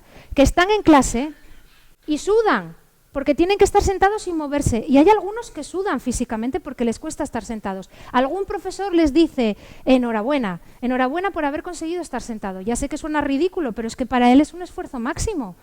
Y nadie se lo está valorando. Yo entiendo que parezca una tontería, pero no lo es. Porque igual que le dices a la que mejoró su letra, mejoraste tu letra, ¿por qué no le dices al mío esto? Que está ahí sufriendo para estar callado y cumpliendo tus normas, ¿no? Entonces, los pobres obtienen tan pocas veces rendimientos a su esfuerzo que al final acaban pensando que no sirve para nada. Por eso es importante enseñarles las vidas de personas que sí que han obtenido rendimientos de su esfuerzo. Es decir, Cristiano Ronaldo a lo mejor tenía menos talento que Messi, pero acabó siendo uno de los más grandes junto a Messi, a fuerza de muchísimo esfuerzo y de muchísima constancia. Entonces, cuando tú ves que hay un esfuerzo, que hay una retroalimentación que sirve para algo, será más fácil conseguir que lo hagan. Te pongo ejemplo de deportistas, lo que le gusta a tu hijo, ¿no? Hay niños que prefieren científicos, que prefieren, no sé, Vegeta, estas cosas que ven los niños hoy en día, lo que sea, pero a alguien que ha conseguido algo esforzándose. Y entonces será más fácil que lo hagan, porque si no van a decir, ¿para qué? ¿Para qué lo voy a hacer? Porque además, como van de 0 a 100, es decir, ellos es lo de la montaña, ¿no? Se ponen abajo y dicen, calculan, y dicen, ¿para qué voy a subir? Si allá arriba va a haber poco aire, tal. Y se pierden todo lo que ocurre por el camino, porque ellos no saben lo que pasa por el camino. Es decir, descuentan todas las cosas ya y muchas veces se equivocan. Entonces yo creo que por ahí, espero haber contestado. Sí. Cuando tu hijo, su máxima aspiración es procrastinar. Sí. Sí. O sea, es que no quiere hacer otra cosa. Sí. Y yo soy así y lo que me venga. Sí. O sea, Pero me vienes en la vida, yo voy a hacer lo que sea y es lo que dices tú, quiero ser. Quiero ser youtuber, quiero ser lo otro, quiero ser lo otro. claro, Pero sin hacer nada. pero eso parte de las tristes funciones ejecutivas, es decir, parte de un problema cerebral. Desgraciadamente, en este caso, tu hijo no tiene la culpa. Es decir, hay una parte de su cerebro, sí, es triste, pero es así, no se lo digáis, es una parte de su cerebro está, por lo que sea, no funcionando bien. Y le hace ser así. Le hace que le cuesten establecerse metas, establecerse objetivos y planificarse. Como no lo hace, no consigue nada. Como no consigue nada, entonces no lo hace. Como no lo hago, no consigo nada. Como no consigo algo, no... ¿Entiendes? Entonces, al final, entiendo que es desesperante, pero tenéis que empezar a analizar si es que no se pone metas, por qué no se las pone, e ir trabajando eso. Pequeñas metas, cosas que le gusten. Si quieres ser youtuber, bueno, pues vamos a aprender a hacer páginas web. Es un ejemplo, o a cómo crear un canal. ¿Voy a ir a una clase? No, voy a una clase, que voy a ir a una clase. No, vas a ir a una clase. Si quieres conseguir esto, necesitas esto. Establecimiento de metas, para que ellos vean que para llegar a presidente de Estados Unidos hay un montón de pasos. Es como, yo de pequeña, yo quería que me dieran un Oscar como mejor actriz. No soy actriz, ni nunca quise serlo. Entonces, ¿qué Oscar me iban a dar? Pues yo de pequeña estaba convencida que un día iba a pasar. Hasta que de repente de mayor me lo planteé y dije, va a ser que no. Y luego me dije, un Nobel, fijo que me cae un Nobel. ¿Un Nobel de qué? ¿Estás haciendo algo para...? Pero tristemente mi fantasía funcionaba así. Y tú a cualquiera que se lo expliques dice, ¿eres tonta? No, tengo un papel que demuestra que no, pero lo parezco. Porque hago estas cosas mal. Y estas cosas que son básicas. Y viene por ahí, viene por las funciones ejecutivas. Entonces, mucho trabajar con metas, con objetivos, con cosas que le gusten, pequeños objetivos, si consigues esto, marcarle plazos y enseñarle que cuando cumpla 18 años, ¿qué va a hacer? ¿Van a mantenerlo papá y mamá? Mira, yo tenía un amigo que era muy vago, un chico muy inteligente. Su padre, que era bastante más inteligente que él, hizo la cosa más genial que yo vi en la vida. Su padre era una persona que era analista de costes. Entonces calculó todos los costes que iba a tener que su hijo estudiara la carrera de perito, FP, la carrera de perito y luego pasar a la universidad. Calculó los costes de todo, más los costes de manutención, incluso le incluyó los costes de salir con los amigos y las copas. Todo, lo calculó todo. Y le metió ese dinero en el banco. Y le dijo, ahí tienes el dinero, es tuyo. Si haces la carrera bien, si no, que te den. Yo no te voy a dar más. Y vamos a firmar un papel. Y firmaron un papel. Y su padre firmó, yo a este no le voy a dar más porque este dinero más esto es lo mismo que le voy a dar a sus hermanos. Ya está. Y a partir de ahí no te mantengo más. Entonces aquel hombre dejó de procrastinar. Porque se dio cuenta que si no hacía algo, si no se esforzaba y si no lo conseguía, ya no había tutía. Es decir, no valía lo de, ya seré youtuber. Porque está ahí papá y está mamá. Porque también muchas veces somos ingenuos. Y no nos damos cuenta del mundo, y no nos damos cuenta de las cosas, y tenemos un mal control del tiempo, el tiempo se nos pasa muy rápido, y de repente hoy era ayer, y yo te prometo que hace 5 días tenía 3 años, pero estoy aquí, y te pasa tan rápido que cuando te das cuenta tus compañeros de colegio están de director de banco y tú no sabes dónde estás, ¿no? Entonces, esas realidades también tienen que verlas. Entonces, establecimiento de metas, objetivos, y ponerle un poco claro lo que es la vida, que muchas veces también, aunque sea difícil, es necesario, porque a veces, y yo no voy a utilizar la palabra sobreproteger porque la odio, porque creo que nunca se protege bastante algo que se ama, pero muchas veces en esa labor de quitarle los problemas, de que no sufra, de que no sé qué, a veces no le decimos las cosas claras y a veces hay que decirle, oye, mira, a mí me ha pasado esto porque en su momento tuve esta oportunidad y no la cogí, o porque en su momento no me esforcé, o fíjate qué tenista podía haber sido yo si no hubiera decidido, uy, qué pereza me da ir a entrenar, ¿no? Hay que felicitar a los niños cuando no hacen algo bien, ¿no? Sí. Cuando algo se les da bien. Sí, Es importante. muy importante. Claro. Yo tengo un hijo de 8 años que habla francés y habla inglés. Sí. Perfectamente. Tengo que decir, claro. Sí, Debería hacerlo. sí, Y la gente que lo rodea, la familia también. sí, pero sin ovación y sin aplauso. Claro, pero os lo dije antes, autoconcepto y autoestima. Yo creo que nunca nos pasamos bastante, porque luego va a venir el mundo y lo va a tirar todo abajo. No, porque no lo es, no es lo normal. Y tenéis que alabarle más, y tenéis que alabar su esfuerzo. Y aunque le haya sido sencillo, porque muchos de ellos, por ejemplo, te sientas delante de la tele, le pasa como a mí y lo aprendes. Bueno, pues puedes decirles, oye, felicita aquí a mi hijo porque mira qué frase, o sea, que habla inglés, o mira qué notas ha sacado en inglés, o mira qué bueno es. O también les puedes decir la verdad. Por favor, sed tan amables de decirle algo bueno, porque es que el pobre, cuando ven que habla bien inglés, encima en el colegio se ponen recelosos y nadie se lo significa, ¿no? Nadie le da esa medallita que es suya, ¿no? Entonces, sí, pero es muy importante valorarles lo que hacen sin estridencias, es decir, que hacen un cuadro muy bonito, decir qué maravilla, qué bonito es, tampoco digáis es el nuevo Van Gogh. Hay un equilibrio para todo. Todos nosotros somos muy exagerados e intensos y tenemos problemas de volumen, tanto los padres como los hijos. Entonces, pongámonos en el equilibrio. El equilibrio es, hacen algo genial. Vosotros no veis a los padres de los otros niños que hacen la menor tontería y vienen y dicen, ¡ay, qué maravilla!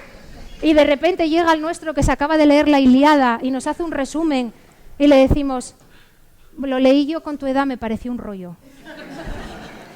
Entonces, ¿entiendes? Ese es el problema. Si es que en casa también se lo hacemos, sin querer. Mirad, cuando yo, lo contaba antes, a mí cuando me diagnosticaron, a mi padre, me diagnosticaron porque yo creía con 11 años que era tonta. Lo hacía todo mal, según yo, y dije, llevadme al psicólogo porque yo tengo algún problema. Me llevan, me diagnostican, le dan a mis padres el papel, mi padre mira el cociente, era más bajo que el suyo, no entendió lo que significaba, dijo, vale, tiramos. Yo seguí igual y dijimos, ¿para qué vinimos? Le pagamos a aquella mujer porque me pusiera una sarta de insultos que me puso, porque según ella yo era lo más horrible, no era colaboradora, ni participativa, ni buena, ni había querido... Lo que yo estaba era aterrorizada. Estaba aterrorizada, dije, me llevan aquí a que me hurguen en la cabeza porque estoy loca, porque me pasa algo. Entonces tenía tanto miedo que no le estaba dando la respuesta que ella quería que le diera. La cuestión es que mis padres metieron el informe en el cajón. Y cuando yo me fui a Estados Unidos, el director del colegio donde trabajaba mi madre le preguntó por mí, le dijo que estaba en Estados Unidos y que bueno, que estaba teniendo muy buenas notas, muy buenos resultados, y dijo, bueno, normal, Eva siempre fue muy inteligente. Dijo mi madre, fíjate que la llevamos al psicólogo porque creía que era tonta. Entonces aquel director estaba estudiando psicología en aquel momento y le pidió que le llevara el informe. Y cuando se lo llevó le dijo a mi madre, ay, nunca me habías dicho que tu hija tenía altas capacidades. Respuesta de mi madre, ¿alta qué? No tenía ni idea. Entonces mi madre se comportaba conmigo como se había comportado su madre con ella. Mi padre se comportaba con él como se habían comportado sus tutores con él. Y entonces, bueno, pues les parecía todo normal. Entonces tampoco en casa me decían, vaya bien, vaya todo, porque era lo normal, ¿no? Entonces estudias bien, normal, yo también estudié bien. Lees, yo también. ¿Entiendes? Entonces sí que necesitan ese refuerzo, porque fuera no lo tienen y en casa, sin querer, no lo damos.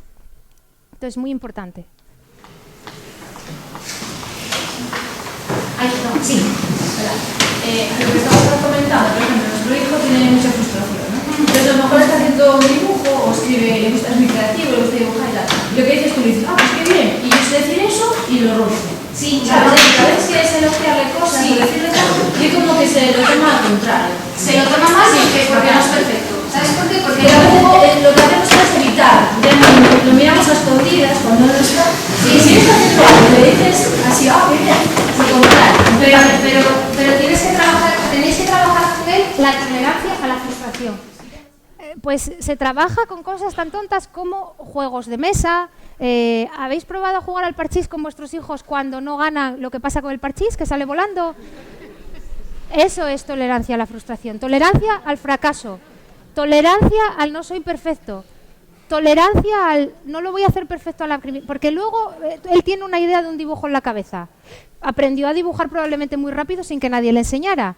Lo hace muy bien. Entonces espera de sí mismo ser capaz de hacer un Velázquez, pero es que Velázquez le llevó muchísimos años sentado haciendo muchas obras.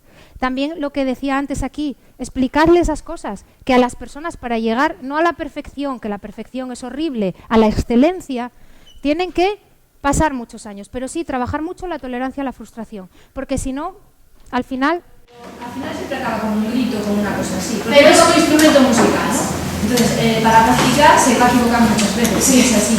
Entonces al final acaba, es decir, al final explota, sí, al final consigue las cosas, pero siempre va a haber esa explosión, la frustración es continua. Es decir. pero tenéis que trabajar mucho con él las emociones, trabajar esas emociones que estás sintiendo ahora, porque te enfadas. Hombre, en el momento pleno de la explosión, es que me decía una señora una vez, ¿y le hablo en el momento en que está en la habitación pegando gritos o mejor espero? Digo, no, espera, cuando acaba vas y analizáis por qué. O sea, tenéis que desglosar con él mucho las emociones, porque el enfado es por algo. La explosión siempre es por algo. Y generalmente y tristemente es por algo que nos estamos echando en cara. Es por no soy perfecto, lo hago fatal, qué caca, soy lo peor. Es decir, siempre es una desvalorización de nosotros mismos, que desgraciadamente se proyectan los demás en ira, pero en realidad viene por ahí. Y entonces tenéis que trabajar mucho todas las emociones con él, hablar mucho de las emociones y hablar de las vuestras. Ojo, que yo tenía un amigo que me decía, para que tus hijos coman fruta, no puedes estar tú sentados en la sidrería bebiendo sidra y comiendo fabada y pretender que coman fruta. O sea, cuando el niño os dice, papá, te veo triste, no digas, no, triste yo no. No, hay que, también vosotros tenéis que aprender a hablar de emociones, porque nosotros todos también tenemos un problema con eso, porque no lo hicimos de niños. Entonces, todas estas cosas hay que trabajar mucho, la frustración, el cuando tiran las cosas, cuando se enfadan, analizar el por qué es lo que hay detrás. Y lleva mucho tiempo, no es una cosa, le decía a ella, no es de hoy para mañana, es un trabajo muy constante. Y yo siempre de verdad pongo el ejemplo de la flexibilidad porque yo soy rígida como una barra de acero y a mí me costó muchísimo conseguir las cosas de flexibilidad. Y entonces descubrí que podía hacerlo, pero todos los días me ponía, con constancia, todos los días, 5 minutos, y al final lo conseguí. Pero claro, si a la semana lo hubiera dejado, yo hubiera dicho, yo soy incapaz. No hubiera conseguido nada. Entonces, es cuestión de mucha paciencia, pero sí, es por eso. Por un exceso de perfeccionismo y por una vergüenza que te da que aquello no sea perfecto. Y dices, ¿cómo me pueden estar alabando esta mierda? Y te enfadas. Y como no sabes gestionar ese enfado y no se lo sabes decir a tus padres, ¿con quién reaccionas mal? Con el que quieres. Tú en el colegio disimulas, te dicen qué tal y dices, sí, muy bien. Y llegas a casa y dices, ¡ah! ¿Sabes? Y eso lo hemos hecho todo, pero eso es lo que os decía antes de mis estados de ánimo de pequeña, ¿no? Que eran asco, confusión, tristeza y luego ira en casa, ¿no? Por esa falta, entonces trabajar mucho las emociones también. Cuando empezaron la adolescencia, ellos mismos, bueno, yo tengo dos, que ya llevamos muchos años en la asociación, y ya en la adolescencia han sido niños que sí que han sabido gestionar sus emociones y tal, llegan a la adolescencia, vuelve la cara de seca. Sí. Pero de arriba abajo, y encima se avergüenza, entre comillas, es que mamá llora hasta con el telediario, es que no sé qué, y claro, no se puede ser así. ¿Cómo recuperas lo que habías ganado en esa etapa? Claro, recuperas a base de otra vez, tú tendrías mucho ganado en esa etapa, pero a lo mejor no había ganado en autoconcepto, ni en autoestima. ¿Y qué pasa? Que quiero ser como los demás. Entonces me importa más la opinión de los demás. Y a todos los adolescentes nos importaron mucho los demás, pero a algunos adolescentes nos importaron menos los demás, porque a lo mejor teníamos esa parte mejor y entonces decías, o tienes mucha personalidad y dices, pues a mí me da igual, yo llevo el pelo azul y si te gusta bien y si no lo dejas, ¿no? Y es verdad que los adolescentes tienden a ser esta cosa lánguida y quejosa de esta cara de asco, y eso es un problema en las personas como nosotros que habíamos recorrido ya todo eso, pero en realidad es porque nosotros tenemos adolescentes con 5 años. Entonces, claro, ese es el problema. Nosotros, en realidad, mira, animaros, íbamos luchando con la adolescencia toda la vida. Mi padre me lo dijo el otro día, dice, se lo contaba a mi hija y decía, mira a tu madre en la foto de comunión. ¿Un adolescente? Y es verdad, entonces se recupera hablando con ellos y diciéndole, mira, la opinión del grupo importa. Pero es aquello que nos decían de pequeños, pero si Pepito se tira por la ventana, ¿te vas a tirar tú? Es decir, ¿te va a importar más el like que lo que tú opinas? Desgraciadamente también esto nos importa, siempre y es terrible porque nos hace mucha más, nos pesa muchísimo más la crítica que el elogio. Siempre, es decir, a ti de repente ahora vas a un sitio y te dicen 10 personas vaya bien, pero hay una que te dice vaya porra, y tú te vas a casa con la valla porra. Y entonces ese es un problema. Y el querer integrarse, porque como en la adolescencia es el momento en el que por fin estamos a la altura de los demás en muchas cosas. Es cuando por fin los demás llegan donde estábamos nosotros. Y cuando por fin los demás llegan a donde nosotros llevamos años, no nos sentimos solos por primera vez en la vida. Y cuesta mucho renunciar a esa sensación de pertenencia y de decir, por fin tengo amigos, que me tengo que disfrazar, que tengo que bailar algo que no me gusta, yo estuve en un grupo de funky. A ver, que tengo que hacer algo que no me gusta, pero tengo amigas y estoy integrada. Entonces, tampoco a lo mejor lo valores negativamente si hay una parte, sí hablar de la parte en la de no renuncies a lo que tú eres, ni en la parte de hay cosas tuyas que son muy importantes y que a los demás les encantaría verlas también y tienes que dejarlas y no seguir a los demás como un borrego porque tú tienes tu propio individualismo, que además es muy chulo y está muy bien, pero si está integrado y hay una parte que socialmente están bien, también puedes permitirla sin decir está perdiendo, por eso también te da rabia, ¿no? Dices, pero también hay una parte que te puede compensar y que puedes decir en el equilibrio cómo está. Está mejor que antes, está peor. Es algo que también tienes que valorar, pero sí se recupera hablando con ellos y diciéndoselos. Si somos personas con las que se puede hablar mucho, que es la gracia que tenemos, y que aprendemos muy rápido. Siempre dicen que las personas no experimentan en cabeza ajena. Yo creo que nosotros somos los únicos que aprendemos viendo a los demás. Yo he aprendido millones de cosas viendo Grande Fratello, el Gran Hermano italiano, fue el primero que vi, y descubrí todas las cosas que me habían pasado a mí en la adolescencia. Dije, ¿eso era lo que me pasaba a mí? Aquello, fíjate, y nunca me había parado a pensarlo. Y tú sabes la de cosas que yo aprendí y cuántas cosas luego fui a buscar a libros y cuántas cosas investigué a raíz de haber entendido que la rara no era yo, que aquello eran interacciones sociales normales, buenas o malas, pero normales. Y yo aprendí con la telerrealidad. Entonces, nosotros aprendemos mucho con el ejemplo. Habla, explícaselo, dile. Si sigues por aquí, si para que te acepten vas a ser el que más grita, el que más canta, el que más tal, y no vas a ser tú mismo, al final vas a estar muy vacío. Yo lo decía antes, yo era una persona muy introvertida y cuando llegué a Estados Unidos, que son todos tan y quería hacer deporte y me apunté al equipo de animadoras, las animadoras ya os podéis imaginar que no eran las chicas introvertidas del colegio. Entonces yo, por supuesto, me puse la careta, salí y la más extrovertida de todas. Pero aquello me causaba un coste personal porque estaba nerviosa e incómoda todo el tiempo porque no era yo, ¿no? Entonces, al final, es una cuestión también, pero también es el proceso de madurar, ir encontrando equilibrios, ¿no? Y los nuestros, el problema que tienen es que llegan a la adolescencia, pasan de 0 a 100, es decir, pasan de estar solos o de que les cueste socializarse a de repente decir, hay gente alrededor, ¿qué pasó? Y no saben gestionarlo. Y muchas veces es el problema, ¿no? Sí, mira, yo tengo un niño de 7 años y son 2 niños en uno. Sí. Por un lado es la ternura, cariñoso, sensible, de todo. Por otro es el macarra, chulo y no traga. ¿Qué pasa? Que el niño hace cosas a veces muy inseguro, pero tiene la careta como que él es el mejor del mundo. Y claro, a veces le dices, mira, está bien, pero a lo mejor si hicieras así, estaría mejor. Y cambia y se pone, incluso a veces agresivo. No tolera para nada que le digas, pues ahora lo haces tú, pues ya nunca más, pues qué, y te cuesta un montón. Y bueno, que los pasa con los bebés.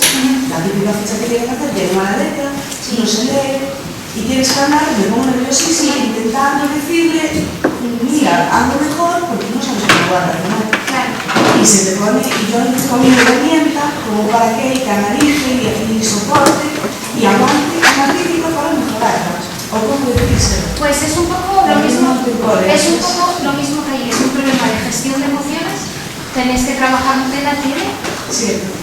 Hay que trabajar mucho las emociones para que sepas lo que estás sintiendo y por qué me estoy enfadando con mamá. Es decir, con lo que yo quiero a mamá, porque me está sentando mal que me diga que tengo mala letra.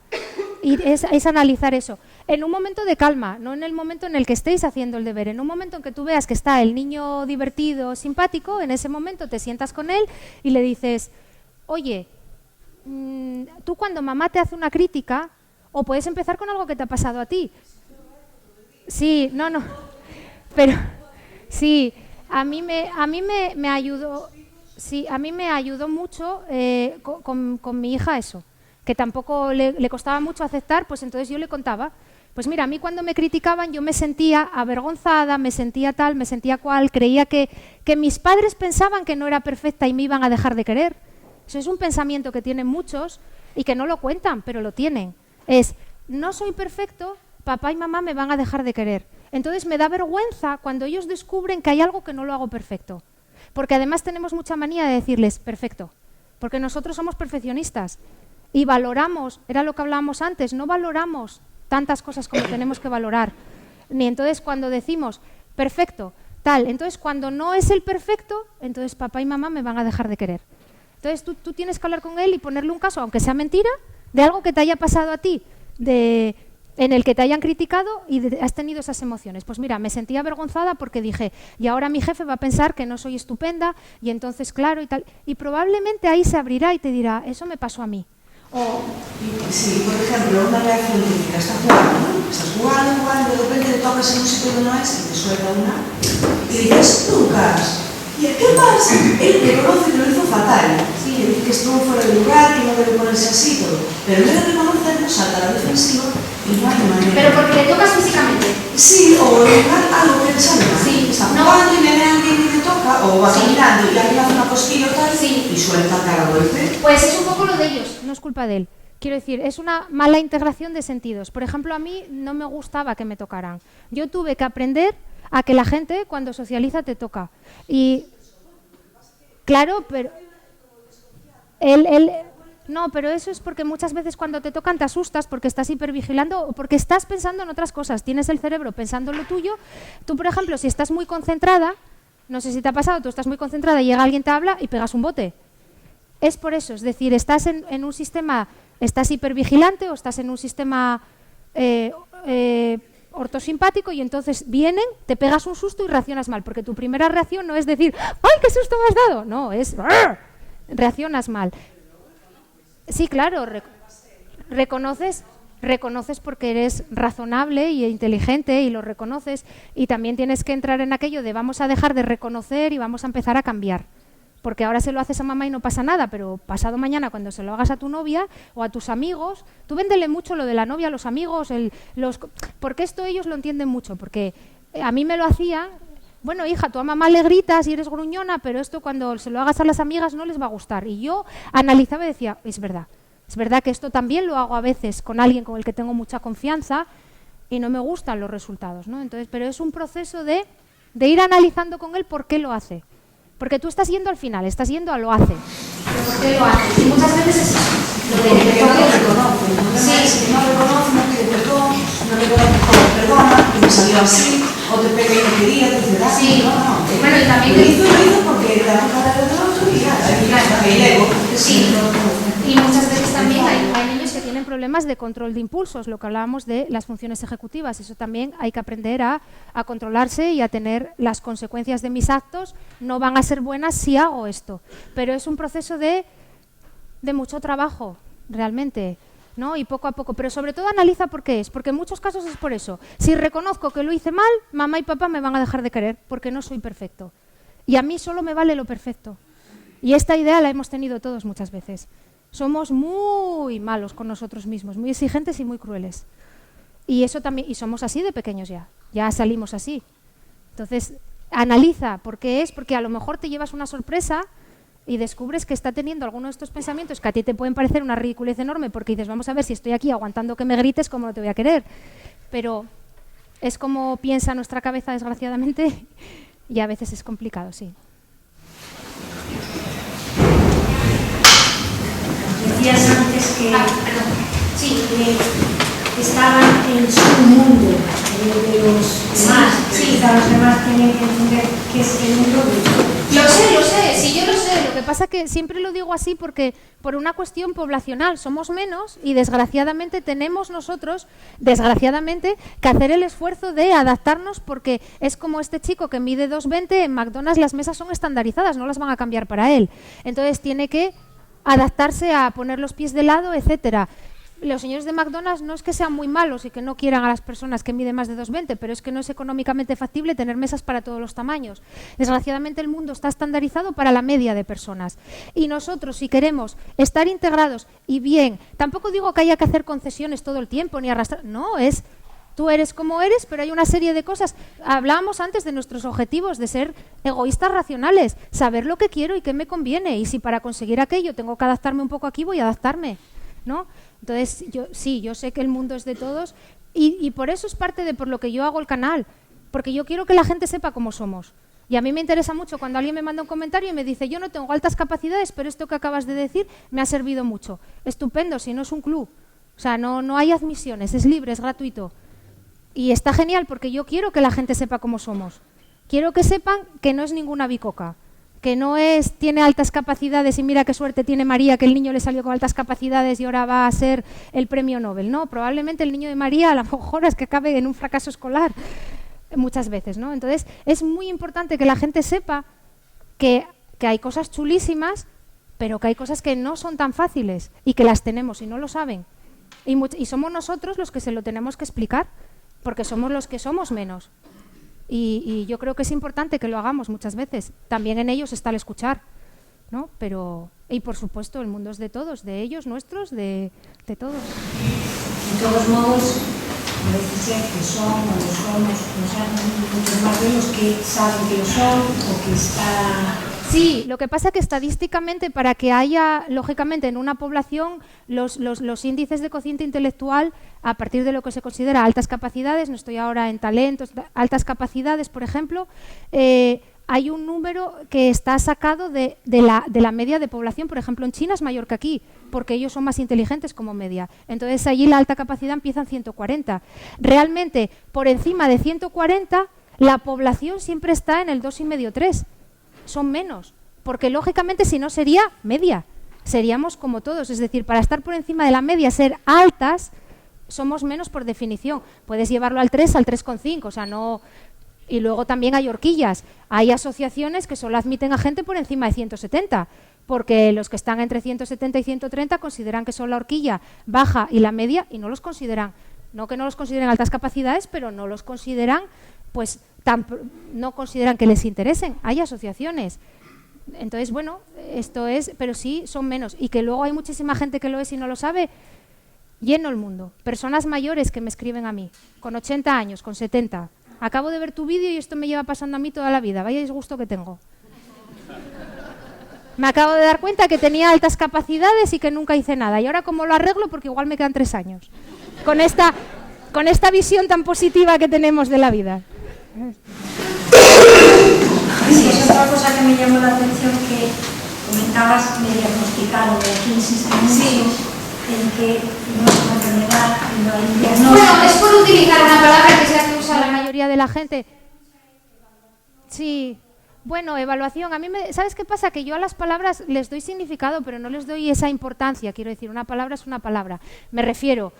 Me da lo mismo utilizar una que otra, es para que la gente me entienda. Lo digo porque mucha gente es la que utiliza, sobre todo en Latinoamérica es la que utilizan, y me hablo con un amplio número de población, pero vamos, que para mí no tiene ningún significado, porque dije al principio que para mí no era una enfermedad. O sea, para mí, yo ya os dije, para mí es una bendición.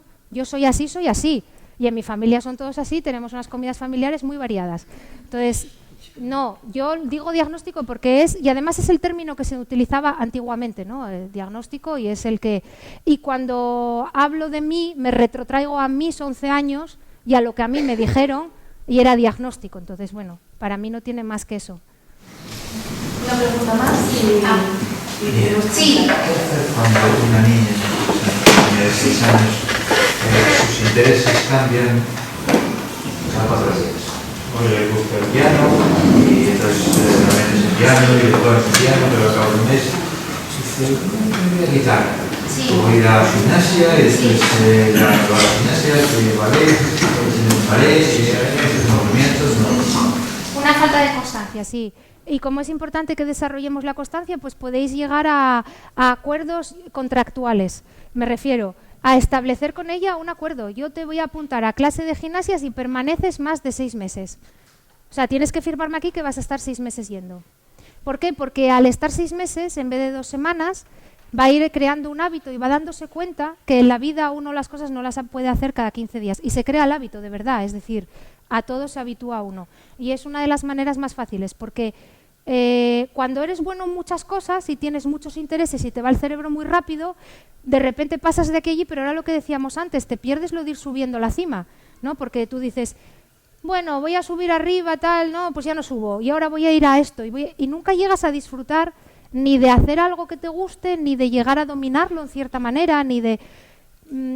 Entonces, la mejor manera que a mí se me ocurre es con eso, es lo que en algunas personas que yo conozco dio resultado, ¿no? Llegar a un contrato, decir, muy bien, ¿te quieres apuntar a esto? Pues vamos a establecer un periodo de 6 meses. Tienes que ir, o tienes que ir todo el año, o no Si te apuntas a esto, nos apuntamos a esto y estás todo el año. Si al final del año no quieres volver, no te apunto más. Pero a lo mejor quiere volver, porque a lo mejor en ese año ha visto que le ha gustado, porque claro, va a ir adquiriendo esa paciencia, esa capacidad de frustrarme cuando no soy la mejor, porque a lo mejor muchas veces también es que vamos al sitio y decimos, yo bailo genial, llego, veo que no lo hago genial y digo, hoy me voy. También influye eso a veces. Entonces, la mejor manera es esa, con un contrato. Así de...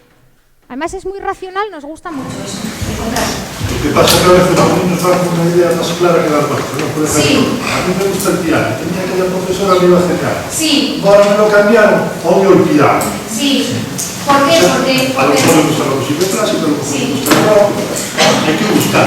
Si le gusta el piano, si le gusta el guitarra, si le gusta la gimnasia, dentro de eso hay su idea y hay que mirar, pues cambiarlo, hacer... Sí, te agradezco esto porque es cierto. Es verdad que hay veces que dentro de la misma cosa él tiene razón. Imagínate, tú la obligas a estar un año en la actividad, le cambian la profesora, no le gusta y está muy incómodo, le está pasando algo y puedes decir, bueno, dentro de esto, otra cosa, ¿no? Que es lo que él dice, que es ir buscando o afinando un poco tus intereses. Pero sí que establecer un contrato de, si nos vamos a apuntar a esto, nos apuntamos. Te digo 1 año, 3 meses, lo que tú veas que va a aguantar, para que vaya entendiendo que en la vida tenemos que aguantar. Que no es llego y si no me gusta me voy, y si no me gusta sin haberle dado una oportunidad. Es como cuando dicen, yo esto no lo como porque no me gusta, pero ¿lo probaste? Es así, ¿no?